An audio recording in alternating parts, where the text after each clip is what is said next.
Ration বন্টন দুর্নীতির ইডির মামলায় চতুর্থ সাপ্লিমেন্টারি চার্জশিটে অভিযুক্ত 5 ব্যক্তির জামিন মঞ্জুর আদালতের। শনিবার এই মামলার শুনানি ছিল ইডির বিশেষ আদালতের বিচারক প্রশান্ত মুখোপাধ্যায়ের এজলাসে।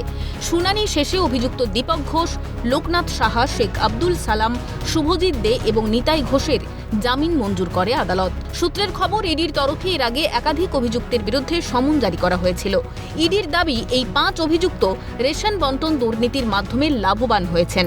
অভিযুক্তরা সকলেই এই মামলায় জামিনে মুক্ত ব্যবসায়ী বাকিবুর রহমান এবং প্রাক্তন খাদ্যমন্ত্রী জ্যোতিপ্রিয় মল্লিক ঘনিষ্ঠ, এমনটাই খবর সূত্রের।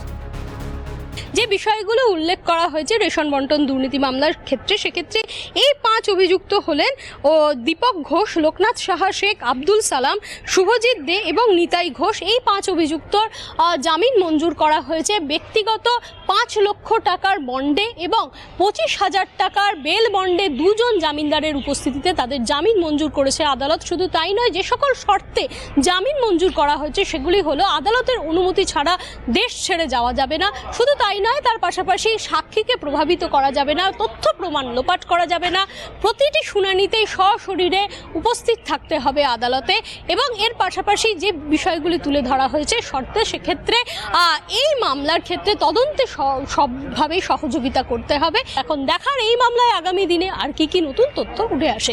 ক্যামেরা সায়ন চক্রবর্তীর সঙ্গে অদ্রিজা ঘোষ, ক্যালকাটা নিউজ, কলকাতা।